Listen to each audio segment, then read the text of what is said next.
적의 침투를 차단하기 위해 수색, 매복 작전을 담당하는 육군 수색대.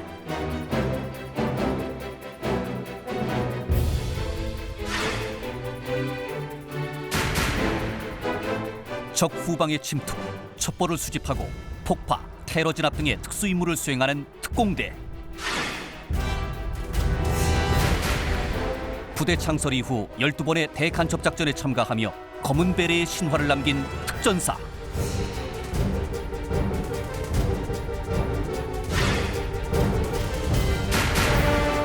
그리고 서해 최북단의 백령도부터 제주도에 이르기까지 대한민국의 바다를 수호하는 해병대. 이렇듯 특수한 임무를 담당하는 부대원들에게는 작전 시 사용하는 총기 역시 특별한 기준이 요구된다.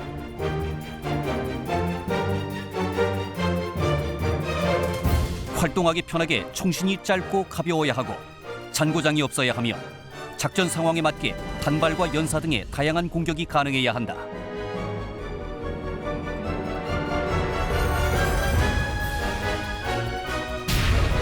이 모든 조건을 충족하는 제식 총기가 바로 K1 기관단총이다. 대한민국 최초로 독자 개발한 소화기이며 K 시리즈의 역사를 연 K1 기관단총. 그 위대한 탄생이 얽힌 도전과 실패, 혁신의 이야기가 시작된다.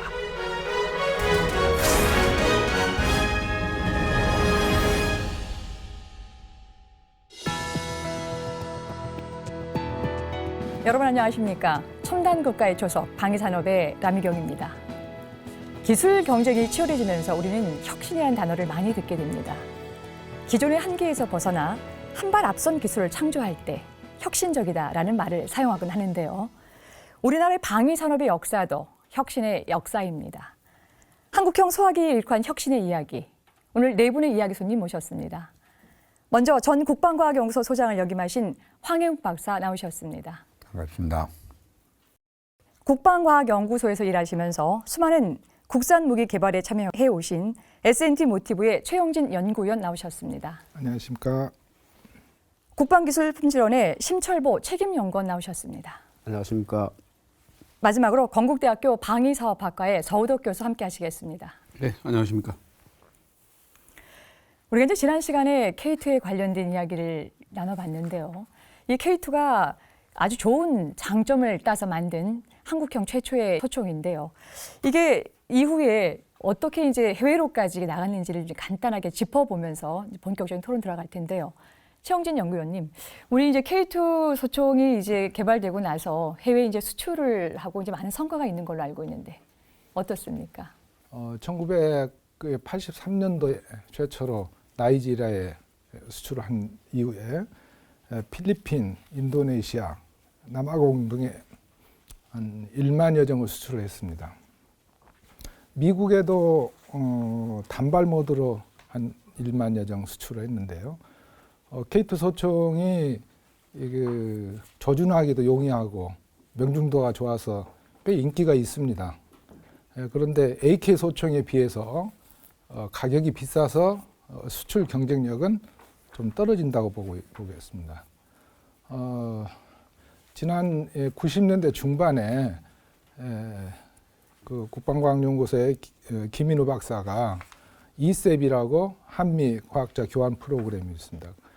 그걸로 미국을 갔을 때 건쇼에 참석을 했는데 그때 보니까 AK 버전은 99불하고 K2 버전은 2,500불을 하는 걸 보고 굉장히 그 자부심을 느꼈다고 합니다. 그 이후에 지금 K2C는 M4 카빈 규격에 합격을 해가지고 그것도 현재 최근에 한 1만여 정 수출을 하고 있습니다. 예, 뭐 이제 수출도 지금 이제 활발하게 지금 진행이 되고 있는데요. 근데 이제 황 박사님 한 가지 이제 궁금한 게 있어요. 예. 이제 분명 최초로 개발된 우리 이제 그 한국형 소총인데요.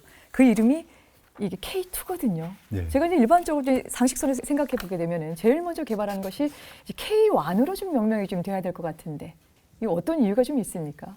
이 처음에 이 소총이 소총을 개발을 해야 되겠다고 한 것은 뭐 상당히 오래전 시작이 됐습니다. 그래서 소총 개발팀이 그 XB1부터 해가지고 뭐 XB7 정도 갔을 때 들고 나가가지고 군에 가가지고 자 우리가 이런 거 개발을 했습니다. 한번 봐주십시오.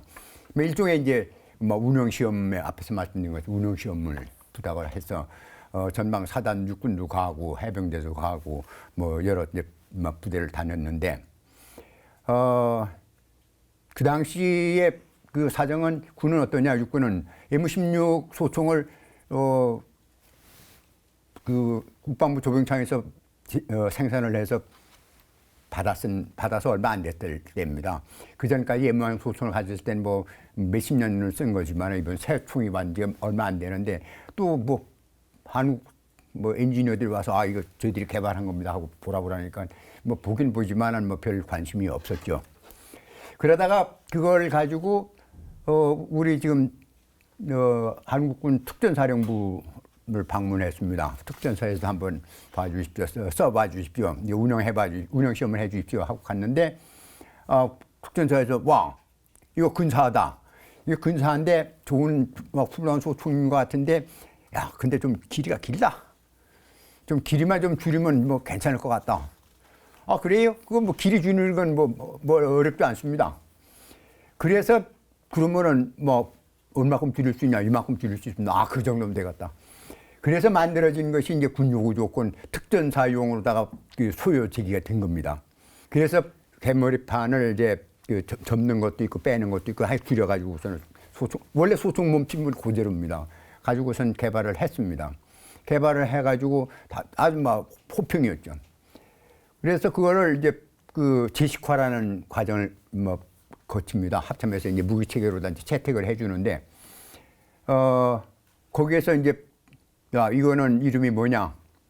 이거 처음에 개발된 거니까는 K 시리즈 첫 번이니까 K1이다. 그래요. 이름은 K1 모델은 됐는데 이름은 기관단총이니까 기관단총, K1 기관단총. 이렇게 된 겁니다. 제가 한 가지 또 궁금한 거는요. 근데 이제 그 당시에 K2 소총 개발도 만만치 않게 바쁘고 좀 힘들었을 텐데요. 네. 바로 또 특전사가 이렇게 요청한다고 해서 하게 될 경우에 별도의 또 이게 그 개발팀이 좀 꾸려졌나요? 어떻게 됐나요? 아니에요. 처음에 만들어진 그러니까 서울 국방과학연구소가 생기고 그다음에 서울기계청이 생기면서 소총 개발팀이 있었습니다. 조직이 개편되고 밖에서 뭐 여러 가지 사건이 일어나도 그 사람들은 여기 앉아서 일해, 여기 앉아서 일해, 저기 앉아서 일해, 이 모자 쓰고 해, 저 모자 쓰고 해도 그 사람들입니다. 그러다 보니까 사람은 좀 보완이 되고 뭐 했겠지만은 근본적으로 그 핵심 멤버들은 늘 그것만 했습니다. 그러니까 가장 아마 심각했던 때가 박정희 대통령 시해가 있은 후에 그 국방과학연구소 조직이 막 천지개벽할 만큼 바뀌었습니다. 그렇다 하더라도 그 팀은 뭐 이름은 바뀌었지만 문패는 바뀌었지만 거기서 일을 했고 그래서 어느 면에서 보면 크게 흔들리지 않고 뭐 연구를 진행을 했다 이렇게 봅니다. 이제 그렇다고 조직에서 막 더 도와줄 수 있는 여력은 없었으니까 아까도 늘 쭉 말씀드린 것처럼 장비도 없고 뭣도 없고 한 상태이지만은 열정 하나로 뭉친 그 개발팀은 계속해서 뭐 왔다. 이제 K1을 분류성은 어떻게 나눠야 될 것이냐. 뭐 지금 이제 그 황 박사님께서 기관단총이다 이렇게 말씀을 좀 주시기도 하지만 또 전문가에서는 또 다른 의견을 또 갖고 있기도 합니다. 요 얘기는 좀 뒤로 가서 또 이야기를 좀 나눠보기로 하고요. 이제 본격적인 이야기를 나누기 전에 이제 개념적인 부분부터 좀 정리를 좀 해야 될 것 같은데요. 서 교수님, 네. 우리 이제 보통 이 자료를 살피다 보니까요, K1에 대해서 뭐 이 소총이다, 또 돌격 소총이다, 기관단총이다라고 하는 이런 그 공학적인 개념 분류를 좀 해야 될 것 같고요. 또 하나는 이 그 총기들이 각각 이제 그런 개념적인 것뿐만 아니라 야전에서 했었을 땐 전술적인 측면에서 또 봐야 될 것 같거든요. 그거 좀 구분해서 좀 설명을 주시죠. 예, 그 일반적으로 뭐 야전에서 병사들이 사용하는 그 총기는 돌격 소총. 있고 또 뭐 기관단총 이런 종류를 들 수 있습니다. 돌격 소총이라는 것은 그 탄약이 건총탄보다는 좀 위력이 크고 또 기관총보다는 위력이 작은 중간 정도 위력을 지닌 그 소총탄을 사용하는 그 자동 소총을 말합니다. 그래서 병사가 휴대하기 좋은 그런 정도의 크기로 만들어져서 그 주로 전투 부대가 그 야전 그 전투 임무를 수행할 때 사용하는 그 총이다 그렇게 보시면 되고요. 그다음에 기관단총은 기본적으로 그 권총탄을 사용을 합니다. 권총탄을 사용하고 또 크기도 아주 그 휴대하기 수월하게 짧게 만들었고 그래서 물론 이제 자동화된 그 화기가 되어야 되고 그래서 이런 그 기관단총은 일반 전투 임무를 수행하는 부대보다는 전투 근무 지원이나 전투 지원 부대 또는 이제 특별하게 그 특수 임무, 침투나 이런 그 특수 임무를 수행하는 경우에 그런 부대에 이제 이런 그 기관단총을 주로 사용을 하죠. 그래서 대부분의 그 국가에서는 그 이 돌격 소총을 그 제식 소총 그러니까 군에서 기본적으로 장비하는 그 기본 화기로 채택을 합니다. 그래서 보통 뭐 소총하면 돌격 소총을 이야기를 하는 거죠. 예. 예, 그렇게 또 분류해 볼 수 있겠군요. 근데 이제 K1 개발의 이제 연구사를 쭉 보다 보면요. 지금 이제 특전사의 요청으로 지금 이제 먼저 시작이 됐다고 말씀하셨거든요. 그럼 그 전에 그럼 특전사가 사용하고 있었던 총이 또 있었을 텐데 그게 이제 그 M3 그리스건이라고 하는 건데요. K1 이전에 우리가 이제 기관단총으로 분류해 볼 수 있는 부분들은 또 어떤 것이 있는지 이번에 신 박사님께서 좀 말씀해 주시죠. 예, M3 그리스건은 좀 그 여러 가지 형태적으로 보게 되면 그 주유기하고 비슷하다고 해서 아마 명칭이 그리 붙은 걸로 알려져 있고요. 그 이제 그 전에 이제 보면은 미국에서는 깽단이 주로 썼던 총인데 톰슨 기관단총이라고 드럼형 탄창을 써서 한 게 있고요. 독일 같은 경우에는 이제 MP40 그 슈마이저 기관단총이라든지 지금 현재는 독일에서는 MP5 계열 기관단총을 사용하고요. 영국에서는 2차 세계대전 직전에 만든 스텐 기관단총이라든지 그 다음에 이제 우리가 익히 알고 있는 것은 그 6.25 때 북한군이 들고 넘어왔던 따발총이라고 부르는 그 샤파긴 기관단총이 있습니다. 그 다음에 이제 좀 제가 좀 기억이 났던 게 그 아주 특수한 기관단총이라고 해요. 기관건총이라고 얘기를 하는데요. 체코에서 만든 그 일명 모델명이 스콜피안이라고 되어 있고 우리나라 아마 저 정쟁 박물관에도 한두 장 정도 전시가 되어 있는 걸로 알고 있습니다. 그래서 이제 전체적으로 보게 되면 M3 기관단총은 그 맨 처음에 톰슨 기관단총보다는 좀 제작 면에서 저렴한 가격으로 이제 할 수 있다는 장점 때문에 들어와 있는데 459경 권총탄을 사용을 하는데 제가 보니까 이제 좀 장단점이 있습니다. 위력은 좋은데 이 구경이 크다 보니까 장탄수가 좀 적은 그런 단점이 있어서 K1의 기관단총이라고 부르는 총이 개발되게 된 시발이 됐지 싶습니다. 최영진 연구원님, 그런데요. 우리가 이제 이 K1 한국형 이 소총이 이제 기관단총이다 지금 이제 말씀을 좀 주셨거든요. 근데 또 전문가들 또 각각 또 의견을 보면 이걸 또 소총이라 좀 불러야 되지 않겠느냐라는 의견들이 좀 분분한데 어떻게 좀 정리할까요? K1 기관단총은 K1 소총이나 K1 카빈이라고 부르는 게 적절하다고 생각을 합니다. 기관단총은 SMG, 영어로 서브머신건인데요. 브리테니카나 위키피디아 사전에 보면 이게 기관단총은 권총탄을 사용하는 탄창 삽입식, 공랭식, 자동화기를 일컫는다 이렇게 나와 있습니다. 그리고 세계적으로 많이 쓰고 있는 모든 그 기관단총들도 38구경, 459경, 9mm 권총탄을 사용하고 있거든요, 현재. 그러면은 왜 그 당시 K1을 기관단총이라고 이름을 지었느냐? 1983년도에 K1이 제식화될 때는 저희가 기관단총이라고 그래서 K1 기관단총 이렇게 명명이 됐습니다. 그 당시 그렇게 이름을 붙이게 된 것은 그 당시에 외국에서 소총탄을 쓰는 기관단총이 몇 가지 예가 있었습니다. 러시아의 AKSU-74나 그 다음에 그 유명한 독일의 HK-53, 또 미국의 소총 이런 것들이 소총탄을 쓰는데 기관단총이라고 이름을 하였더라고요. 그래서 외국의 예로 봐서 저희도 이제는 K1 기관단총이라고 하지 않고 K1 카빈 또는 소총이라고 부르는 게 좋으리라고 생각합니다. 네 분의 말씀 이제 종합해 보면요, K1에 대해서 소총이 됐든 또 기관단총이 됐든 뭐 내용이 뭐 각각의 의견이 좀 달라서 소총으로 좀 모아지고는 있습니다만은 우리 특전사의 임무를 띠고 또 세계 무기 발전의 흐름에 맞추어서 굳이 어떤 거의 경계 어떤 영역을 뭐 확정짓기보다는요, 또 새롭게 우리가 개발된 총기류다라고 하는 걸로 다시 한번 정립할 필요가 있을 거라 생각을 하고 있습니다. 여러분께서는 지금 첨단 국가의 초석 방위 산업을 시청하고 계십니다. 한국형 총기 중에서 K1A 기관단총과 K2 소총은 우리 보병의 제식 총기로 가장 많이 쓰이는 모델이다.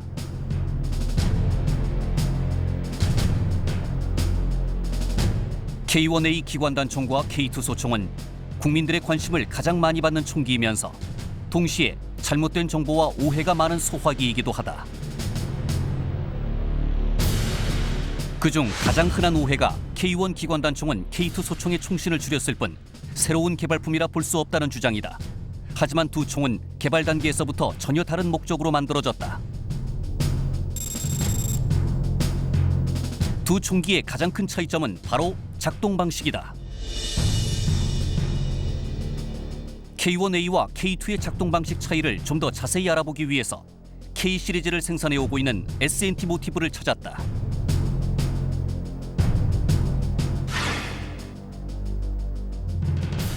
가스 파이프식은 가스가 직접 노리쇠에 와 닿기 때문에 잔여 가스가 노리쇠에 끼어서 작동을 원활하지 않게 할 수도 있습니다. 그 반면에 가스 피스톤식은 가스가 피스톤을 밀어서 작동을 하기 때문에 노리쇠와는 지장을 주지 않습니다. 그렇기 때문에 기능 장애는 확연히 좋아진다고 볼 수 있습니다. 특수부대원들이 많이 사용하는 K1A는 활동성을 높이기 위해 무게를 줄이는 데 유리한 가스 파이프 방식을 사용했고, K2 소총의 경우 M16A1 소총에서 많은 문제를 일으켰던 잔고장을 없애는 데 주력했기 때문에 신뢰도에 유리한 가스 피스톤 방식을 채택했다. 또한 두 총기는 구조적 차이 때문에 사용하는 탄환도 다르다.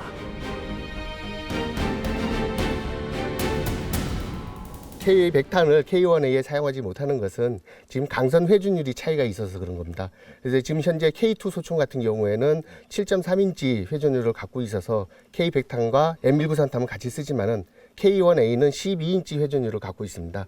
K100탄을 사용하게 되면은 사격을 하면은 편주 현상에 의해서 표적지에 탄이 맞을 경우에 서 있는 그런 형태로 표적지에 타격이 됩니다.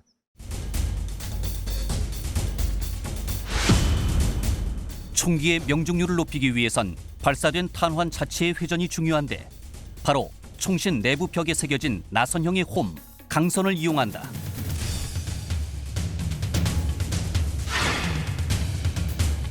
이 강선을 따라 탄환이 총구를 떠나기 직전까지 자체 회전을 하게 되는데 K1A 기관단총의 경우 12인치당 1회전을 하고 K2 소총의 경우는 7.3인치당 1회전을 한다.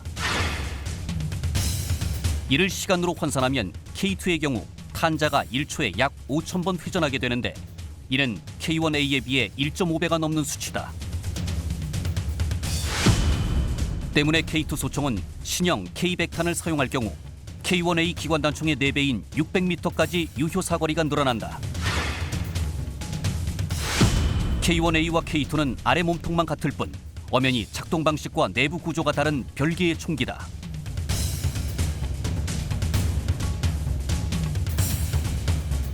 단거리 교전을 위해 개발된 K1A 기관단총과 가장 많은 병사들이 사용하는 돌격소총 K2는 각각의 쓰임에 맞게 개발된 것이다. 네, 이제부터 이제 K1 이 소총 개발사에 대해서 본격적으로 이야기를 좀 나눠봐야 될 텐데요. 최영준 연구위원님, 우리 K1 개발 과정에서요, 이제 직접 하는 과정에서 가장 어렵다고 생각하셨던 점, 그리고 이게 오랜 기간에 걸쳐서 이 개발이 됐거든요. 그런 점이 있어서 좀 그 과정적인 부분을 좀 설명을 주시죠. 어려운 부분이 많았는데 지난 K2 개발할 때하고 좀 유사한 건데요. K1도 K2하고 마찬가지로 분당 발사 속도가 900발입니다. 그러니까 하나의 그 동작이 이루어지는데 1000분의 9초가 걸린다고 그랬죠. K1도 마찬가지인데 그 중에서도 전 시간에 우리 황 사장님 말씀하셨던 탄피 방출, 재밍 문제인데요. 탄피 방출은 이게 사격을 하면은 이 칼키가 이게 탄피를 꺼내고 뒤로 후퇴하면서 이게 차계가 탄피를 이게 쳐내면 탄피가 바깥으로 버려지게 되는데요. 이 과정에서 이게 탄피는 이게 그 총구 약 한 45도, 60도 정도로 방출되는 게 가장 이상적인데 이게 어떻게 된 건지 이게 나와가지고 탄피가 방출턱에 맞아가지고 앞으로 들어가다가 놀이새가 전진하면서 탄피가 끼우는 겁니다. 이런 현상이 생기는데 이것을 간헐적으로 생기는 현상이 이론적으로 분석도 했지만은 그게 그렇게 충분하게 그렇게 문제 해결하는데 저기 되지는 않았습니다. 그게 제일 어려웠던 것 같습니다. 예. 이제 그렇게 된 1982년도에 여러 가지 이제 결함을 이제 보완해서요. K1A로 이제 다시 그 야전에 보급이 됐죠. 그렇다고 한다면 이렇게 완성된 K1A 과연 이제 어떤 매력과 어떤 또 장점을 갖고 있는지 평가를 한번 좀 해봤으면 좋겠는데요. 이번에 먼저 서덕 교수님께서 평가를 한번 해주시죠. K1A 어떻습니까? 화력이 좋고 그리고 휴대하기 좋고 간편하고 또 이게 그 K2하고 뭐 비슷한 그 개발 과정을 겪고 또 같은 분들이 또 설계하다 보니까 이 신뢰성이나 명중률이나 뭐 비교적 그리고 또 정비성 이런 것이 다 그 양호한 것으로 지금 평가가 나 있습니다. 그래서 뭐 상당히 뭐 전투하기 좋고 정비하기 좋고 휴대하기 좋고 뭐 그런 그 장점을 갖고 있는 거죠. 예. 예. 신 박사님은 어떻게 평가하십니까? 예, 기관 단총의 보게 되면은 기관 단총이 나오게 된 배경은 그 근접 전투에서 연속 발사를 하기 위해서 이제 만든 그렇게 나온 총이고요. 그러다 보니까 유효 사거리가 비교적 짧고 그 다음에 이제 주로 이제 그 오픈볼트식을 많이 썼기 때문에 떨어뜨리거나 하게 되면 안전성에 문제가 있었어요. 그 다음에 이제 최근에 나온 이제 그 독일의 MP5 같은 경우에는 이제 원래는 기관 단총에 그냥 연발 기능만 있던 그런 어떤 구조였는데 이제 MP5 같은 경우에는 개량을 해서 단발이라든지 점사, 연발 기능 이렇게 돼 있는데 K1A 기관 단총 소총탄을 쓰니까 일단은 위력이 아주 뛰어나고요. 그 다음에 원거리 그 기관 단총에 비해서 유효 사거리가 굉장히 2배 이상 길고요.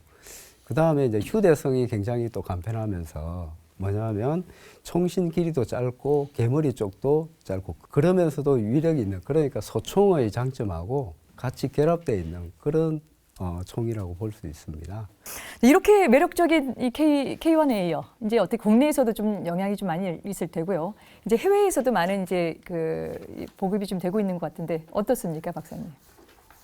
예, 지금 특전사 특수임무를 수행하는 부대가 주로 이제 K1A를 그 장비를 하고 있고 해군 특수전 부대 그리고 그 이제 차량을 주로 운영하는 그 부대 전차 병 이런 분들은 뭐 큰 그 소총이 필요 없으니까 이제 그 K1A를 주로 장비하고 헌병이라든가 또 포병 부대 뭐 관측반 그리고 보병 중에서도 뭐 화기 소대 그 요원들 또 그 야전 그 중대장이나 소대장 지휘자 요원들 이런 요원들이 주로 K1A를 장비를 하고 있는 걸로 그렇게 알고 있습니다. 그리고 수출도 뭐 그 동남아의 인도네시아, 아프리카의 세네갈 또 저기 그 남아메리카의 그 칠레 이런 나라들에도 수출돼서 사용하고 있는 걸로 그렇게 알고 있습니다.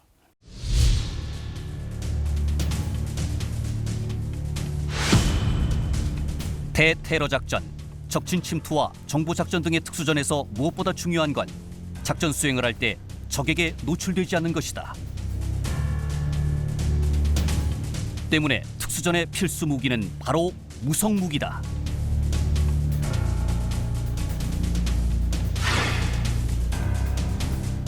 총구 밖으로 탄환이 발사되며 자연스럽게 나는 소음을 줄이는 데에는 고도의 기술력이 필요하다. 그런데 현존하는 세계 최고의 소음총에도 뒤지지 않는 성능을 가진 한국형 소음총이 있다. 바로 K7 소음 기관단총이다.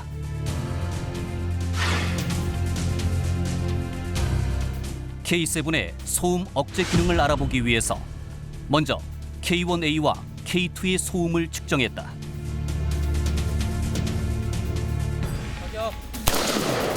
처음 실험해볼 총기는 특수부대에서 주로 사용하는 K1A 기관단총.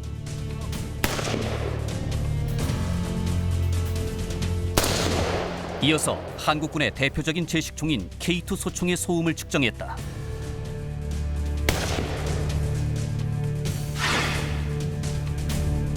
그리고 마지막으로 내장식 소화기를 장착해 발사 소음을 최소화시킨 한국형 소음 기관단총 K7의 소음을 측정했다. 언뜻 듣기에도 일반 총들과는 확연히 다른 소음 차이를 보이는데 과연 그 결과는 어떨까? K1A는 125dB, K2는 128dB 나왔습니다. 그리고 K7은 113dB 정도 나왔습니다. dB 같은 경우에는 로그 함수기 때문에 그 K2와 비교했을 때는 거의 한 2배 이상 정도 줄어든 걸로 나오고 있습니다. K7은 지금 현재 그 소음 기준 수준이 약 한 110dB 정도 됩니다. 100m에 있는 적이 들었을 경우에는 이게 총소리라고 인지하기가 상당히 어려운 수준입니다. 인도네시아, 캄보디아 등에 수출하며 해외에서 더 인정받고 있는 한국형 소음 기관단총 K7을 소개한다.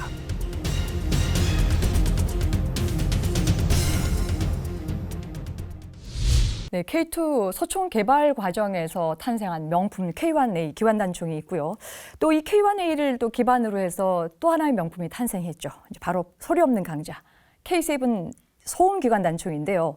서 박사님, 이 그 K7이 또 전술적으로 어떤 무기인지 먼저 짚어보고 구체적인 이야기 좀 나눴으면 하는데요. 어떻습니까? 뭐 소음이라는 말이 붙었습니다만은 이 K7은 그야말로 기관단총입니다. 그 9mm 권총탄을 사용하는 자동 그 소총이고 그 자동 소총에 이제 그 소음 그 소리가 나지 않도록 하는 그 장비를 붙여서 소음 기관단총이라 그러는데요.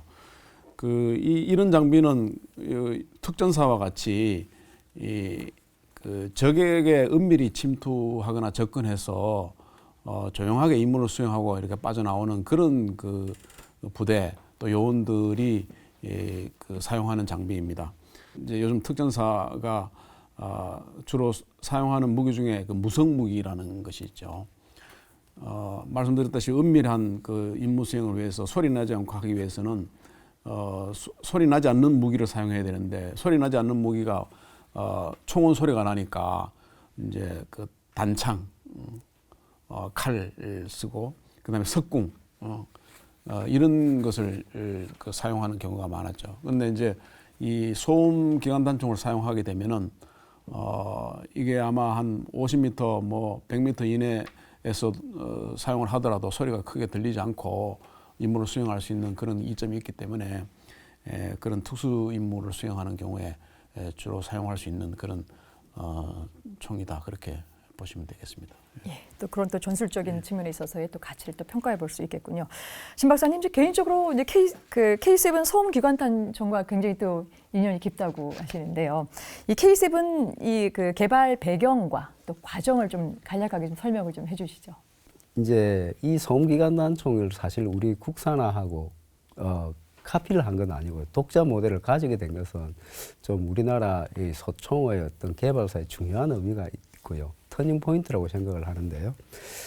첫 번째로는 이제 군에서 그 요구를 했는데 그 당시에 수입해서 쓰던 게 이제 전 세계적으로 쓰던 소음기관단총 그 HNK사라고 그 다음에 MP5 SD6를 쓰고 있었어요.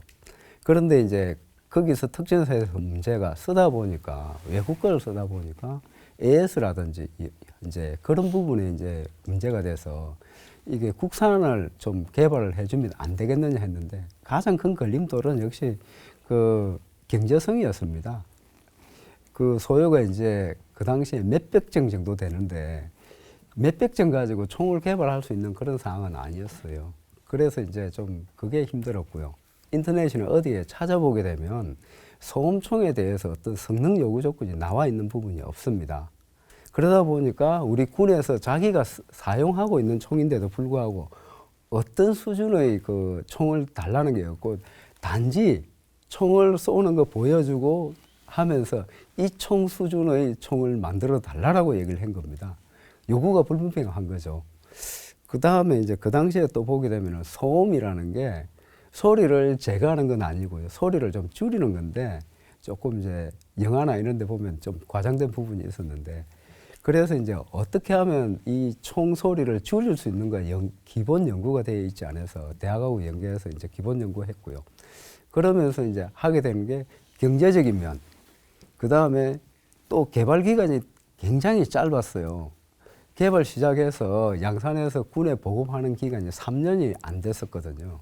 그러면 통상 총기 하나 개발하는데 5년에서 10년 걸리는데 어떤 체계적인 연구 없이 기본 데이터 없이 하다 보니까 힘들었던.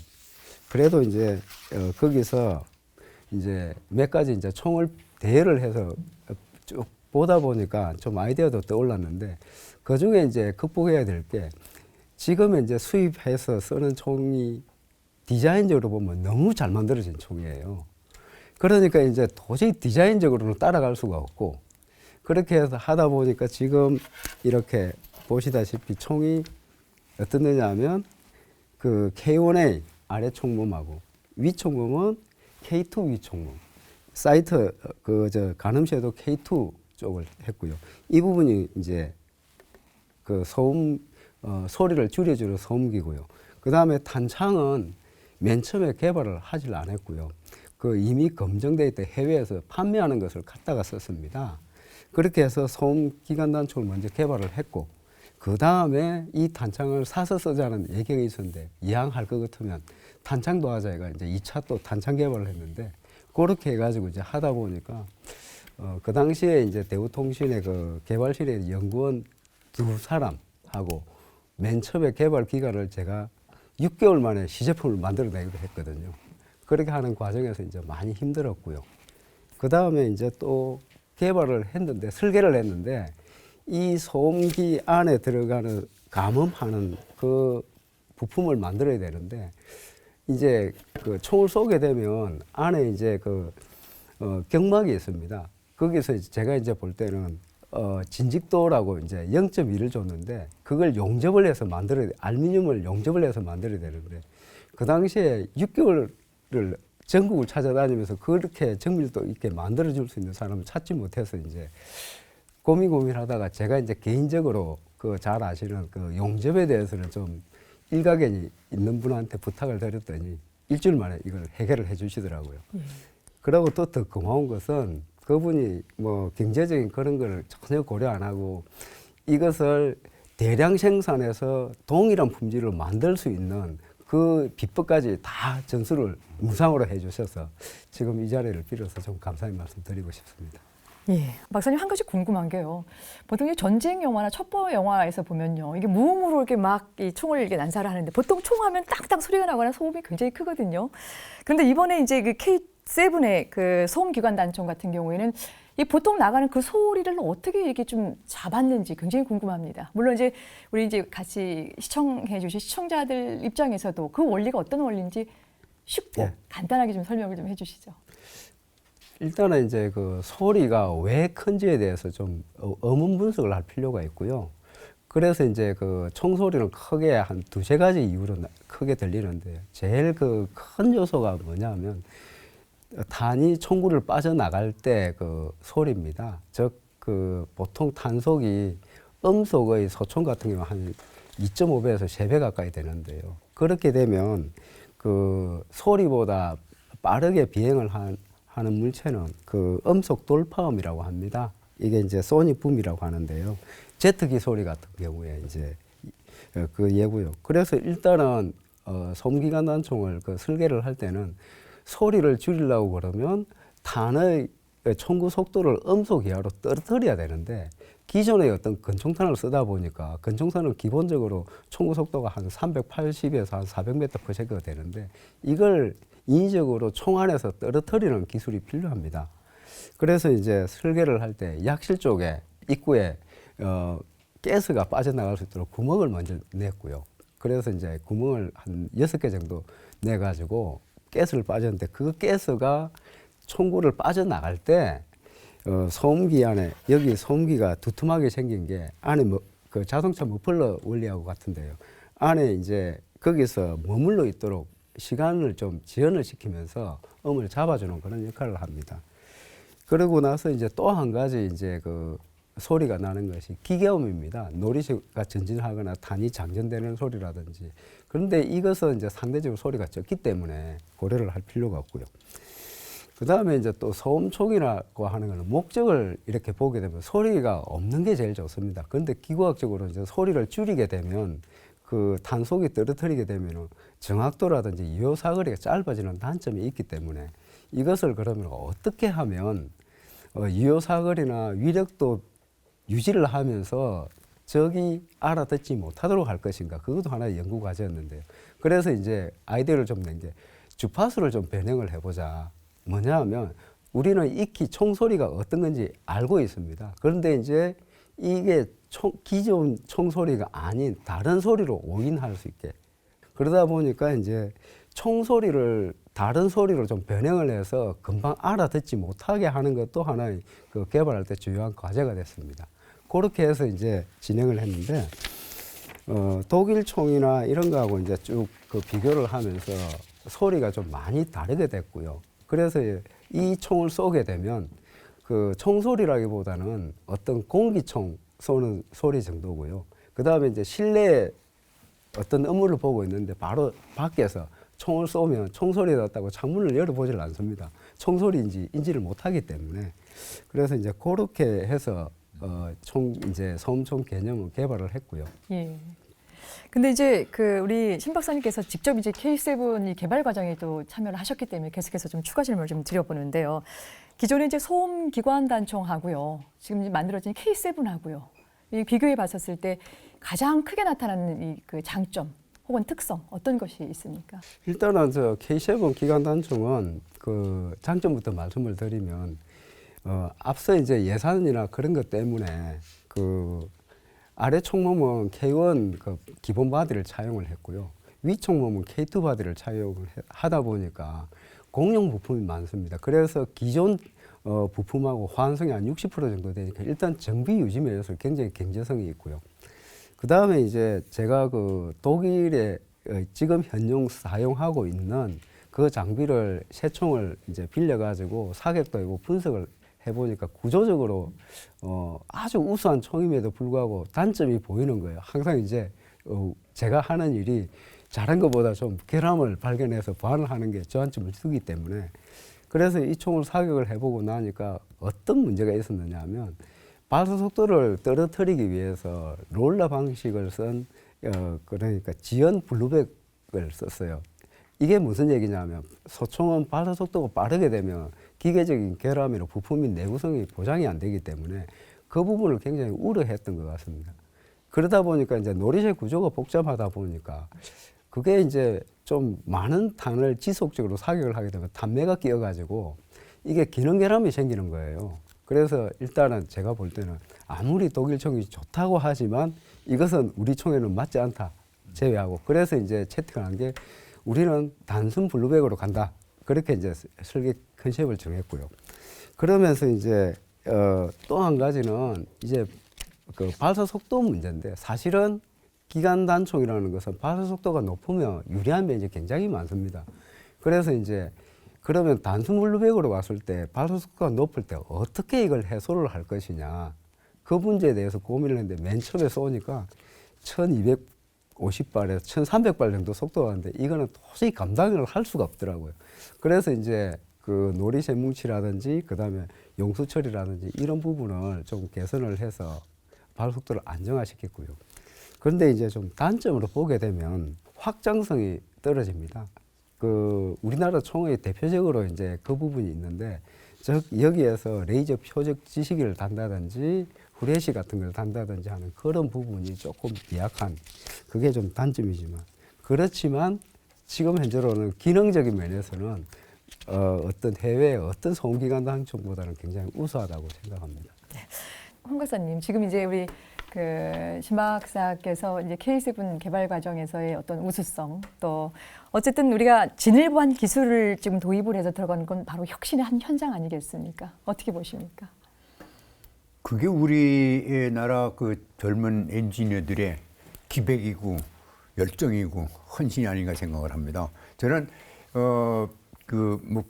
무기뿐만 아니라 일반 산업계에서도 그 젊은 연구원들의 그 열정을 보면은 너무 바보스러울 만큼 솔직하고 정직하고 자기가 뭐 점수가 떨어짐에도 불구하고 그냥 솔직하게 얘기해 주는 것.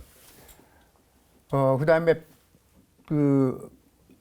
한번 정해진 목표라고 하면은 끝까지 진돗개처럼 물고 늘어져서 마무리해 놓는 것.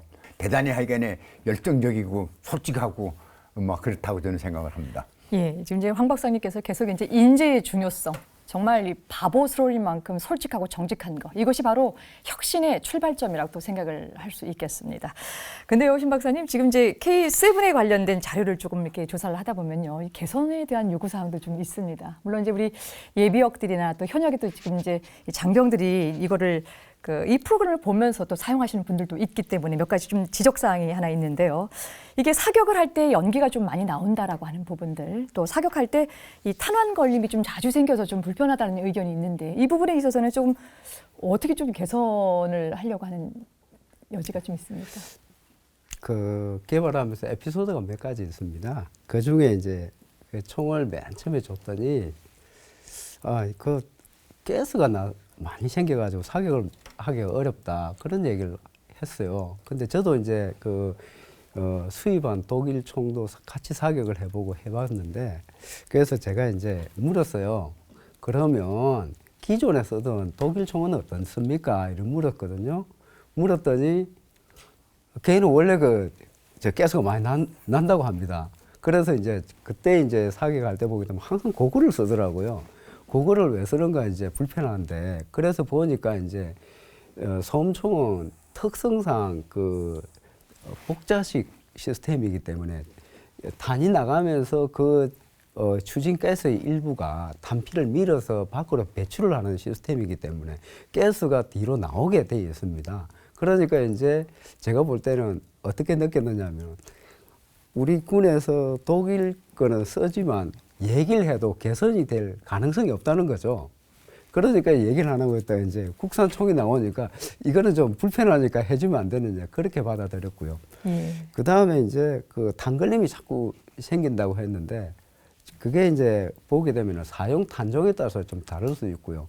그래서 이제 제가 그때 시험을 할 때 이제 에피소드가 이렇게 전 세계적으로 많이 팔리고 훌륭한 이제 기관단총이 있으니까 이제 이게 틀림없이 우리 총보다 우수할 것이다라는 선입관을 가지고 그때 이제 개발 시험 평가를 할 때 이제 국가위원회에서 이제 몇 가지 국가위원회 이제 부탁을 드려서 용역을 좀 드렸는데 그때 이제 소음 크기 측정하는 거하고요. 그 다음에 고전 극한 온도 시험하는 것, 그 다음에 진흙 시험하는 거 한 3가지 정도를 용역을 줬는데. 그때 이제 고온시험이나 지온시험할 때는 독일에서 만든 이 소음기관단총은 기능결함이 생겨가지고 안 되고 국가위원 보고서에서 이제 그렇게 되어 있어가지고 진흙시험까지 해야 되는데 할 수가 없는 거예요. 그래서 이제 이게 너무 정밀하게 부품이 이제 많다 보니까 이런 문제 생겼다라고 판단이 됐고요. 예, 또 그런 또 과정들이 있군요. 근데 이제 서 교수님, 이제 K7 개발 과정사 이제 쭉 살피다 보니까요. 보통 이제 무기 체계상 이 소음 기관 단총은 일반 기관 단총이나 아니면 소총에 비해서 대량 생산이 그닥 많이 이루어지지 않는 것 같습니다. 그렇긴 하지만은 이 국제 무기 시장에서는 지금 이 K7이나 이게 소음 기관 단총이 갖고 있는 장점이 굉장히 크거든요. 이랬을 때 무기 시장 내에 있어서의 경쟁력 우리가 확보하고 있다고 기대해도 될까요? 어떻습니까? 네, 저는 그렇게 생각합니다. 조금 전에 신 박사님이 독일제 MP5 SD 말씀하셨는데 사실 소음 기관 단총이라고 하면은 아까 말씀하신 독일제 MP5 SD 계열이 거의 꽉 잡고 있다 그렇게 보는 거거든요. 근데 그 장비하고 지금 우리가 개발한 K7 소음 기관 단총 비교를 해보면은 여기 지금 수치를 보시면은 명중률이 독일제가 92%, 우리 K7은 98%로 지금 자료에 나와 있고요. 소음 크기도 독일제가 109dB로 돼 있고, 우리 K7이 111dB, 약 한 2dB 정도는 더 큽니다. 근데 큰 차이 없고, 그러니까 명중률이나 소음이 거의 그 비슷하다 그렇게 보는 거죠.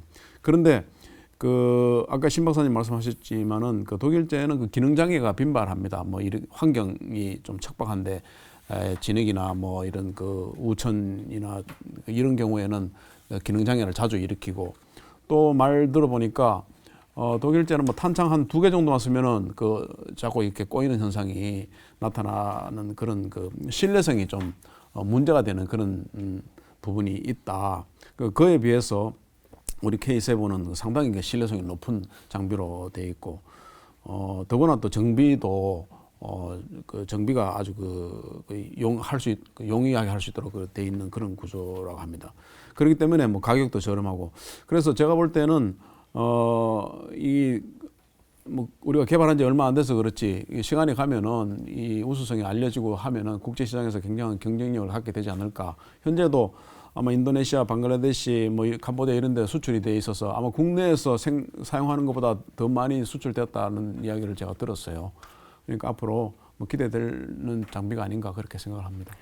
네, 이제 약속된 시간이 다 돼서 이제 좀 정리를 좀 해야 될 것 같은데요. 이제 앞으로 이제 몇 가지 총기에 대해서 더 자세하게 좀 다루겠지만요.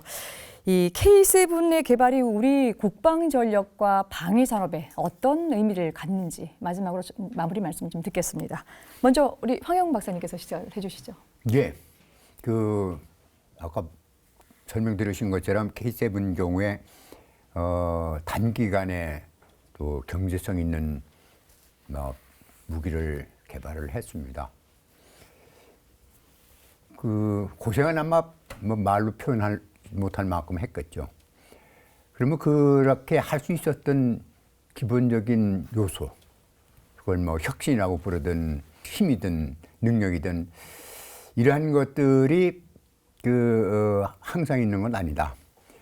우리가 이제 막 국민이 좋아하는 이제 국가 축구 대표팀 그냥 뺑뺑이 동네 축구 하다가 대표 다른 나라하고 그 축구하니까 모여 그래가지고 나가는 건 아니지 않습니까?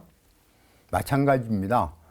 이 무기 개발을 하든 또는 뭐 어떤 상품을 개발하든 그 개발하는 사람들은 개발에 정진할 수 있도록 여러 가지 여건들이 꼭 만들어져야만 필요할 때 필요한 그 수준으로다가 만들 수 있을 것이다.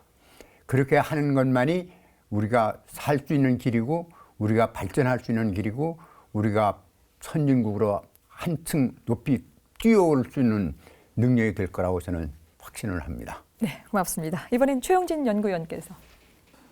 저는 지금까지 K 시리즈 총기들은 성능에 중점을 두고 개발을 했거든요.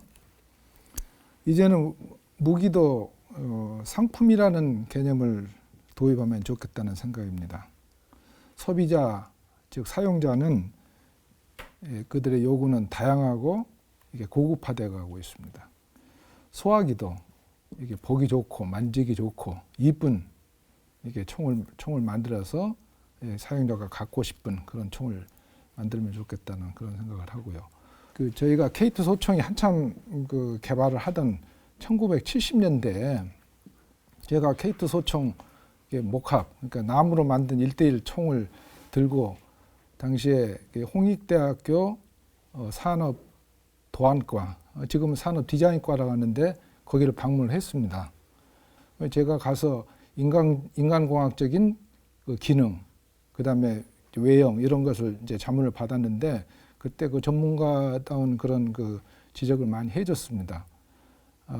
그때 그리고 자문을 받고 그래서 그런지 지금도 해외 시장에서 K2 소총은 이렇게 선이 굉장히 아름답다 이런 평가들을 하고 있습니다.